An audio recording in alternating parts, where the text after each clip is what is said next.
الحمدللہ وحدہ والصلاة والسلام علی من لا نبی بعد اما بعد فاعوذ باللہ من الشیطان الرجیم بسم اللہ الرحمن الرحیم والذین آمنوا واتبعتهم ذریتهم بإیمان الحقنا بهم ذریتهم وما علتناهم من عملهم من شیء آمنت باللہ صدق اللہ مولانا العظیم۔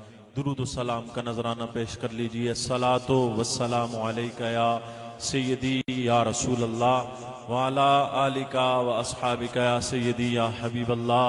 الصلاۃ والسلام علیکہ یا رحمۃ للعالمین وعلی آلک و اصحابک یا شفیع المذنبین۔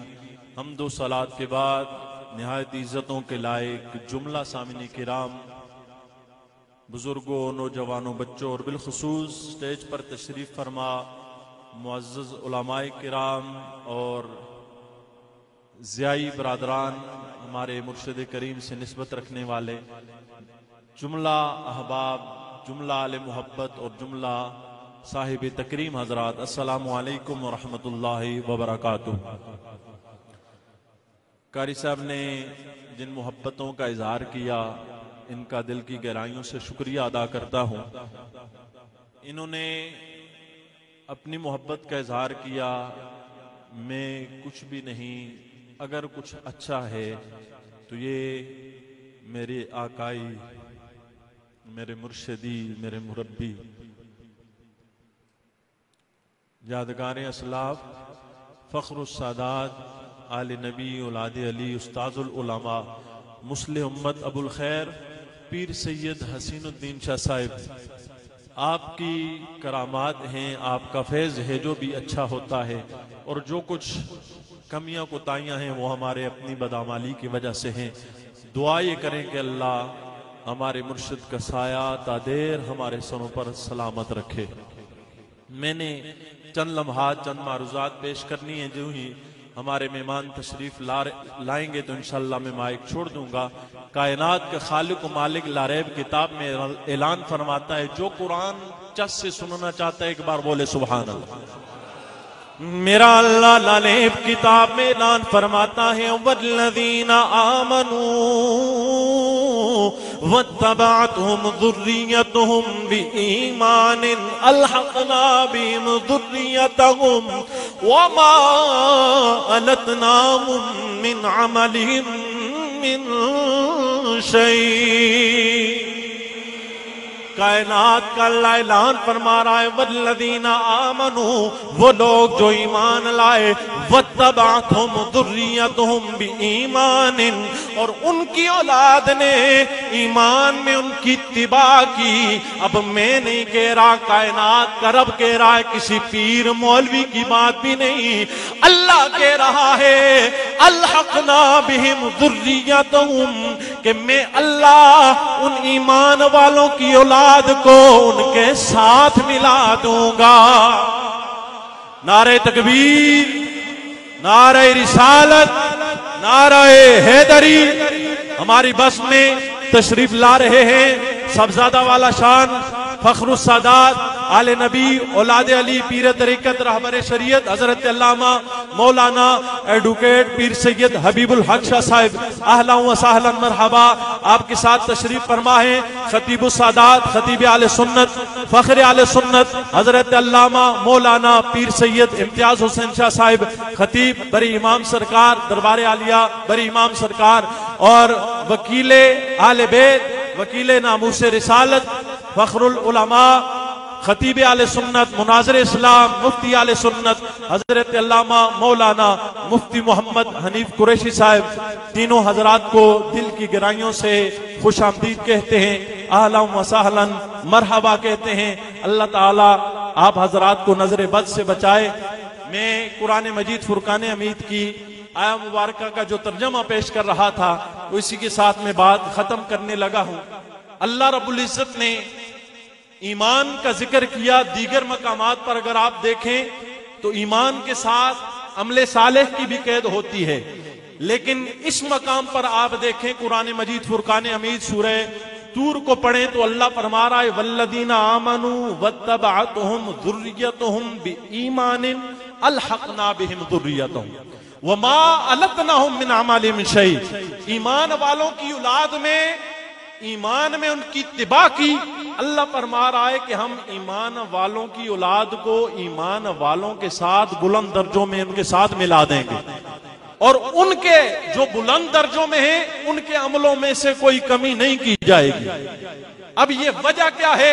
مفسرین کرام فرماتے ہیں کہ اللہ رب العزت اپنے مقبول بندوں کی خوشی کے لیے، ان کی آنکھوں کو ٹھنڈا کرنے کے لیے، ان کی مسرت کے لیے فرمائے گا کہ ان کی اولاد، ان کے عمل تو ایسے نہ ہوں گے، عمل ان کے کمزور ہوں گے، عمل تو ایسے نہ ہوں گے کہ انہیں بلند درجوں میں لے جایا جائے، لیکن والدین کی خوشی کی وجہ سے اللہ اولاد کو بھی بلند درجوں میں والدین کے ساتھ ملا دے گا. تو یہ نسبت فائدہ دیتی ہے کہ نہیں دیتی؟ بولیے. نسبت فائدہ دیتی ہے. تو یہ حضور نبی کریم علیہ السلام کا جو امتی ہو گیا، جو حضور کی غلامی میں آ گیا، تو یہ کلمے کی دولت ایسی دولت ہے جس کے پاس یہ آ گئی تو دنیاوی مال و دولت نہ بھی ہو. آج لوگ مثالیں دیتے ہیں، وہ جی انگریز ہم سے اچھے، ان کے پاس فلاں چیزیں فلاں. نہ رب کعبہ کی قسم، ساری دنیاوی دولت ایک طرف ہو، ایمان کی دولت ایک طرف.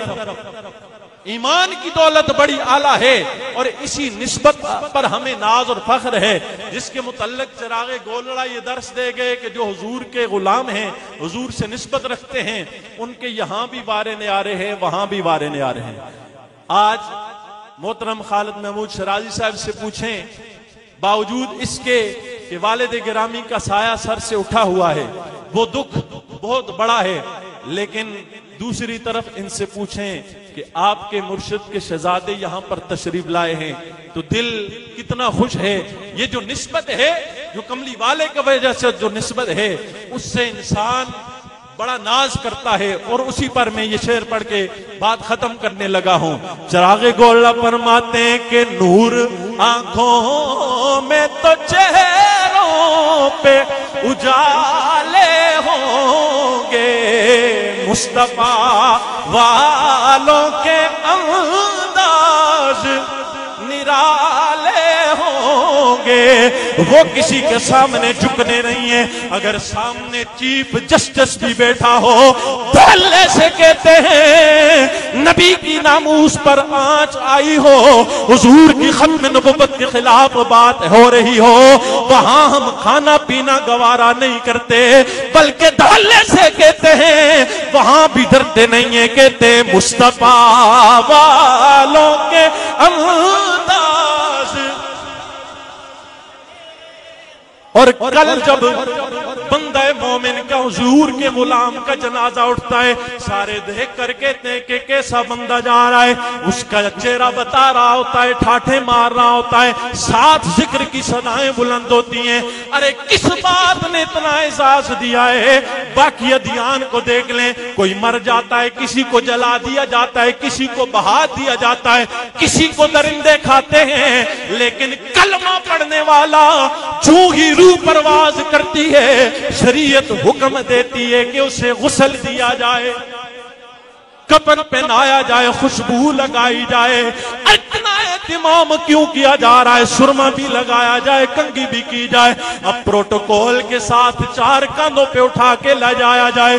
جس امام سے ساری زندگی آگے نہیں بڑھا، آج امام بھی پیچھے کھڑا ہوگا، اسے آگے کیوں کھڑا کیا جا رہا ہے؟ جواب ملتا ہے، دیکھتے نہیں ہو ساری زندگی اس کی گردن میں محمد کی غلامی کا پٹا تھا. اس وجہ سے یہ کہا جاتا ہے کہ مصطفیٰ والوں کے انداز.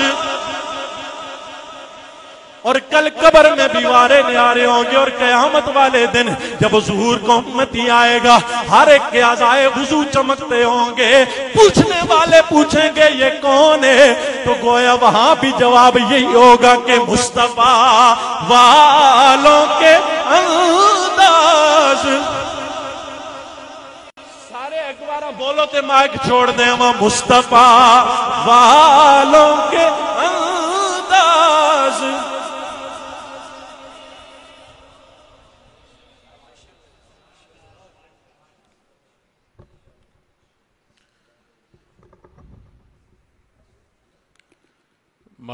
باہر دھوپ میں بیٹھ رہے ہیں وہ بھی اندر آ جائیں.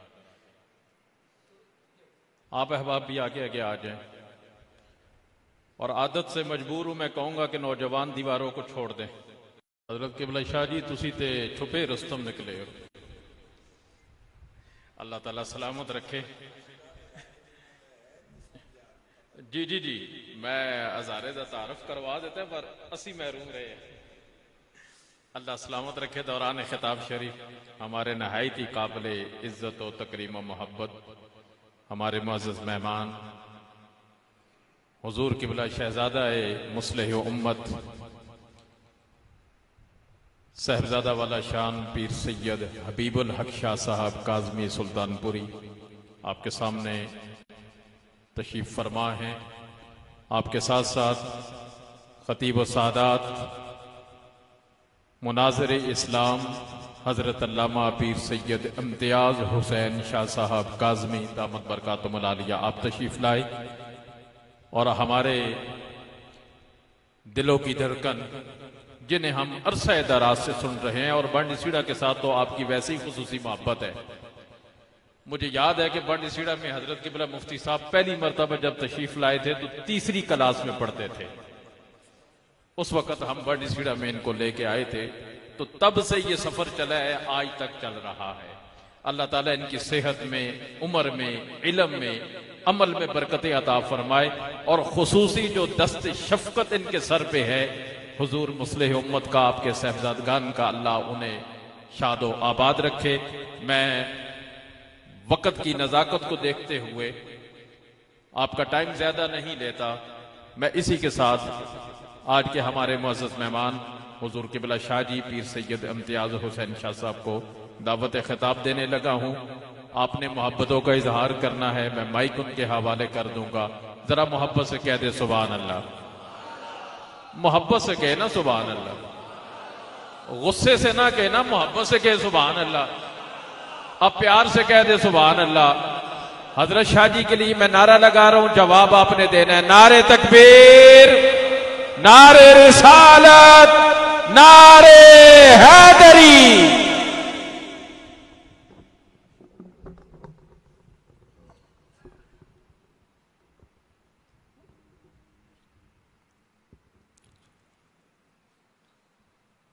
نحمده ونصلي ونسلم على حبيبه الكريم وعلى آله الطيبين الطاهرين وأصحابه الراشدين الكاملين. أما بعد فأعوذ بالله من الشيطان الرجيم. بسم الله الرحمن الرحيم. وبالوالدين إحسانا. صدق الله مولانا العظيم. درود پاک پڑھ لیجیے. اللہم صلی علی سیدنا و مولانا محمد وعلی آل سیدنا و مولانا محمد مبارک وسلم وصلی علیہ. الصلاة والسلام علیک یا سیدی یا رسول اللہ وعلی آلک و اصحابک یا سیدی یا حبیب اللہ. الصلاة والسلام علیک یا سید الثقلین وعلی آلک و اصحابک یا جد الحسن والحسین. انتہائی تکریم و توقیر، شرف و مجد کے لائق امین امانات حضور مصلح امت، جانشین استاذ العلماء، محقق العصر، نازش آل بطول، حضور قبلہ دل و جان حضرت علامہ پیر سید حبیب الحق شاہ صاحب کاظمی ضیائی مد اللہ تعالی ذلہ العلی علینا بالعفو والعافیت والصحت والعزت واللطف والوقار. نائب ناظم اعلیٰ مرکز اسلام گلستان مہر علی جامعہ رضویہ ضیاء العلوم راولپنڈی، مناظر اسلام خطیب رزم و بزم حضرت علامہ مولانا مفتی محمد حنیف قریشی قادری ضیائی صاحب زیدہ شرفہ، جملہ حضرات علماء کرام، حاضرین گرامی قدر، ہم دل کی عطا گرائیوں سے استاذ القراء والحفاظ مجاہد اہل سنت پروردہ نگاہ مصلح امت حضرت علامہ مولانا قاری خالد محمود شیرازی زیائی صاحب دامت برکاتہم العالیہ، ان کی جملہ خانوادہ، برادران، اعزہ اقربا، استاذ القراء حضرت علامہ مولانا قاری مظہر عباس زیائی صاحب کی خدمت میں تعزیت پیش کرتے ہیں، اور عاشق رسول محب اولاد بطول جناب صوبیدار محمد اختر صاحب رحمۃ اللہ تعالیٰ علیہ کی بلندی درجات کے لیے دعا گو ہیں، اللہ تعالیٰ انہیں کروٹ کروٹ جنت عطا فرمائے۔ اتنے اکابر علماء و مشائخ تشریف فرمائے ہیں، ان کے سامنے بالکل میں طول کلامی سے کام نہیں لوں گا، اختصار کے ساتھ معروضات عرض کرتا ہوں تو انشاءاللہ جامع اور کلیدی خطاب حضرت قبلہ قریشی صاحب فرمائیں گے، اور انشاءاللہ حضور فخر السادات آپ بھی واضح و نصیحت فرمائیں گے۔ میں نے جو آیہ مقدسہ تلاوت کرنے کا شرف حاصل کیا ہے، اللہ تعالیٰ ارشاد فرماتا ہے وَبِالْوَالِدَيْنِ اِحْسَانًا، اور والدین کے ساتھ حسن سلوک کرو۔ زندگی میں حسن سلوک یہ ہے کہ ان کی خدمت کرو، ان کی اطاعت کرو، ان کی بات مانو، ان کے حکم سے روگردانی نہ کرو، جو حکم کرتے ہیں بجا لاؤ، ہمیشہ ان کی خدمت میں سرگرم عمل رہو اور خادم بن کر رہو، اس لیے کہ ان کی رضا میں اللہ کی رضا ہے اور ان کی ناراضگی میں اللہ کی ناراضگی ہے۔ جس سے والدین راضی ہیں اس سے اللہ راضی ہے۔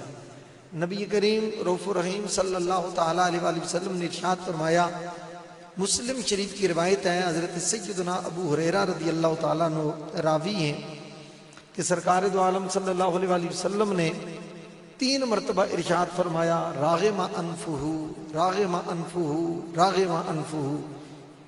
پوچھا گیا من یا رسول اللہ، حضور نے فرمایا اس کا ناک خاک آلود ہو جائے، یعنی یہ محاورہ بولا جاتا ہے گویا کہ وہ رسوا ہو گیا، وہ ذلیل ہو گیا، تباہ ہو گیا۔ پوچھا یا رسول اللہ کون؟ فرمایا جس نے اپنے والدین میں سے دونوں کو احدہما او کلیہما، ایک دونوں کو بڑھاپے میں پایا یا دونوں میں سے کسی ایک کو بڑھاپے میں پایا اور ان کی خدمت کر کے وہ جنت نہ حاصل کر سکا، اس کے وہ گویا رسوا ہو گیا۔ اس کا مطلب یہ ہے کہ والدین کی خدمت کرنے والے کے لیے اللہ جنت کا دروازہ کھول دیتا ہے۔ والدین کی خدمت کا راستہ جنت کا راستہ ہے۔ ایک روایت میں آتا ہے، صوفیاء کرام نے لکھی ہے یہ روایت، میں حدیث کی مستند کتاب کا نہیں کہہ رہا، کہتے ہیں کہ والدین کی دعا اولاد کے حق میں اس طرح قبول ہوتی ہے، رب کرم ہے، کریم ہے، قبول کرنے والا ہے۔ والدین کی دعا اخلاص کے ساتھ مانگی ہوئی اولاد کے حق میں اس طرح قبول ہوتی ہے جس طرح اللہ نبی کی دعا امتی کے حق میں قبول فرماتا ہے۔ والدین کی دعا اللہ تعالیٰ کی بارگاہ میں پہنچتی ہے۔ نبی کریم صلی اللہ تعالیٰ علیہ وآلہ وسلم نے ارشاد فرمایا 3 دعائیں ایسی ہیں جو رد نہیں ہوتی، یہ بھی ترمذی شریف کی روایت ہے۔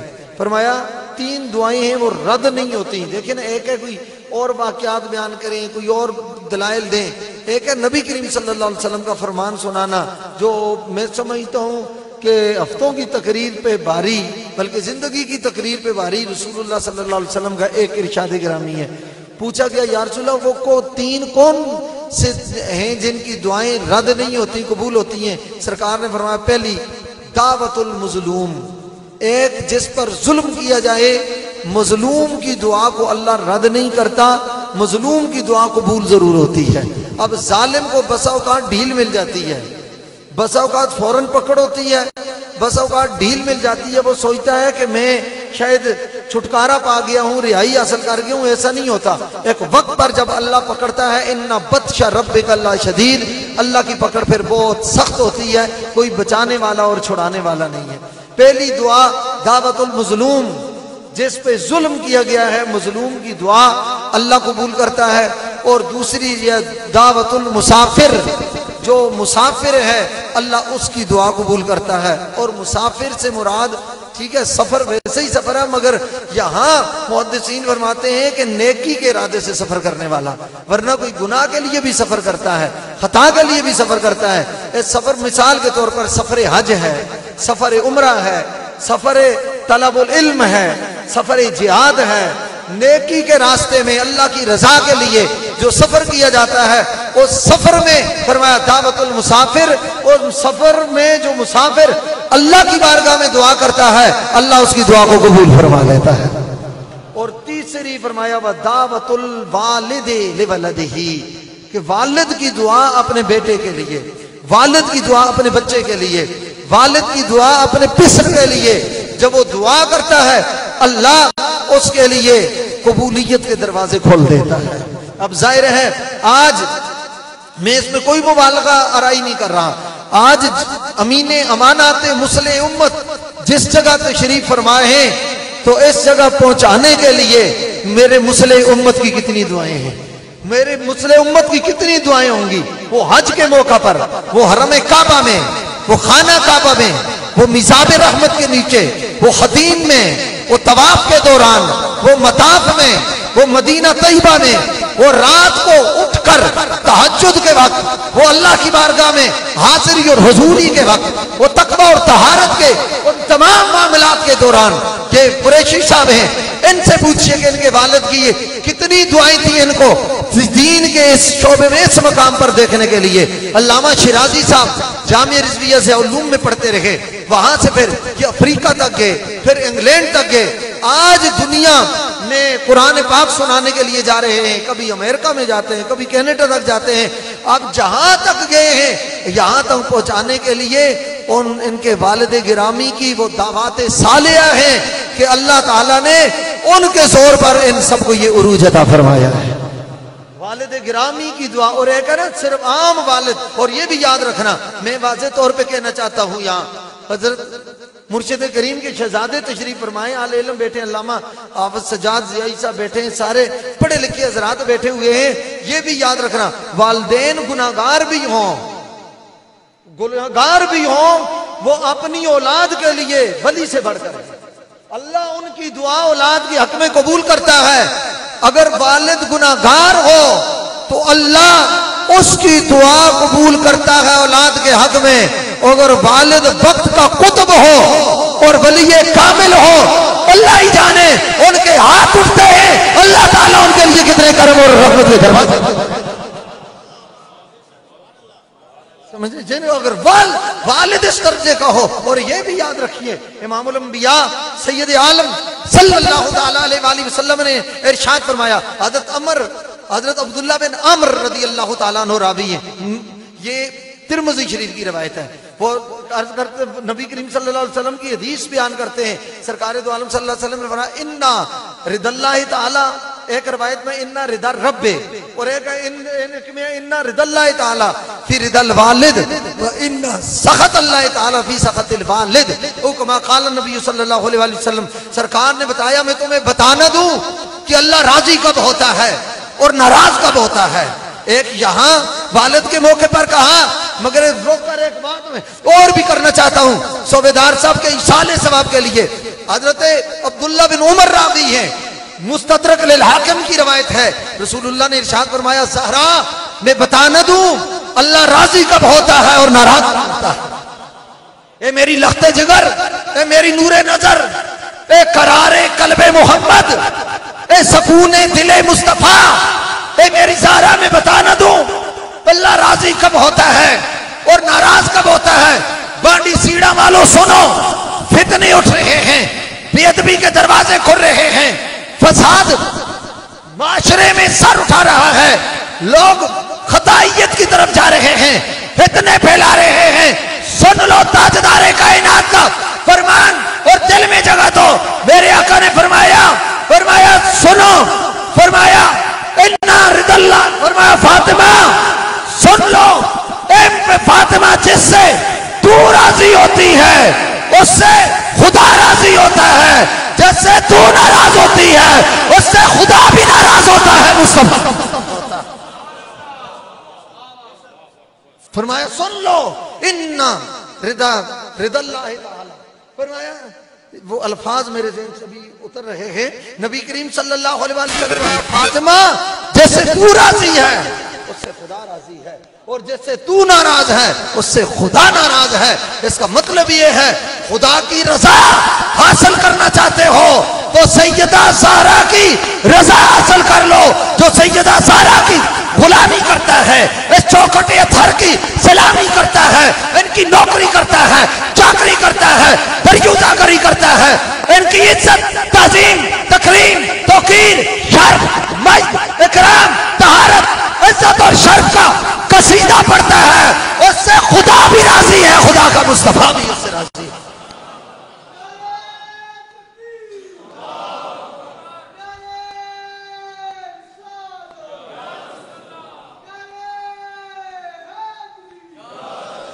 یردا لردا کے ویغضب لغضب کے.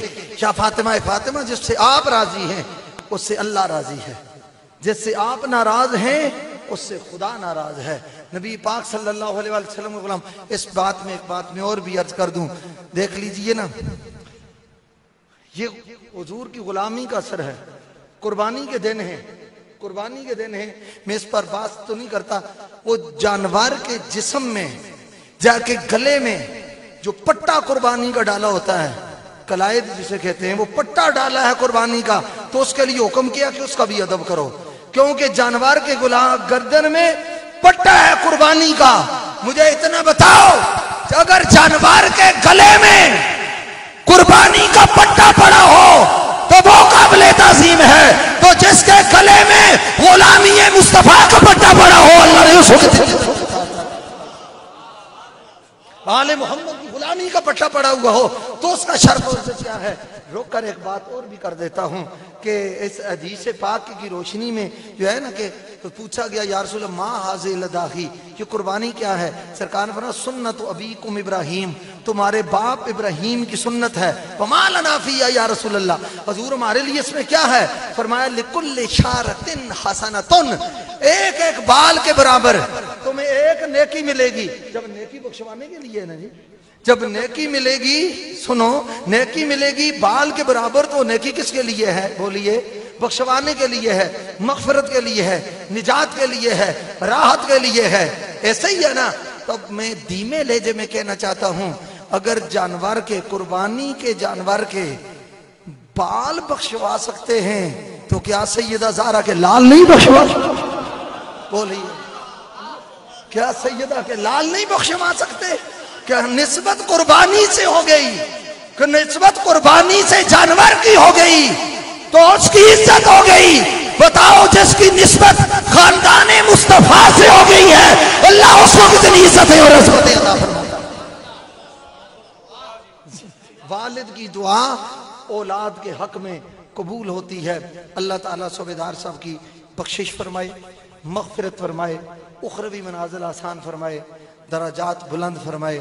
میں سمجھتا ہوں ان کی جملہ دیگر خاندان جو ذریعہ نجات توشہ آخرت وسیلہ بخشش ہے، ان میں سے ہمارے برادر مکرم، ہمارے استاد بھائی، ہمارے پیر بھائی، قاری کتاب الرحمن حضرت مجاہد اہل سنت علامہ مولانا حافظ القاری خالد محمود شیرازی صاحب بھی ان کے لیے صدقہ جاریہ ہیں، ذریعہ نجات ہیں، توشہ آخرت اور وسیلہ بخشش ہیں، اور ان کے لیے باعث راحت اور باعث یمن و برکت ہیں.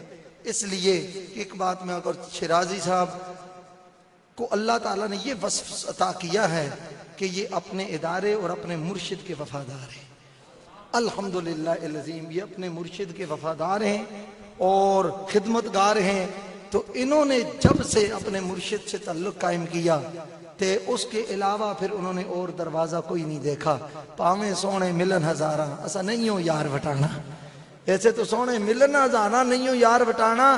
تو جو خود ہی بلائے دل حسینوں میں کوئی ایسا حسین بھی ہے، بلائے دل حسینوں میں کوئی ایسا حسین بھی ہے، وہ مصلح امت، وہ موزور مصلح امت حضرت قبلہ عالم سیدی سندی آقائی شیخ الحدیث استاذ الاساتذہ قبلہ عالم حضور سیدنا و مرشدنا قبلہ عالم پیر سید حسین الدین شاہ صاحب دامت برکاتہم العالیہ کی ذات گرامی قدر 1953 کی ختم نبوت کا شاہ صاحب ذکر کر رہے تھے نا.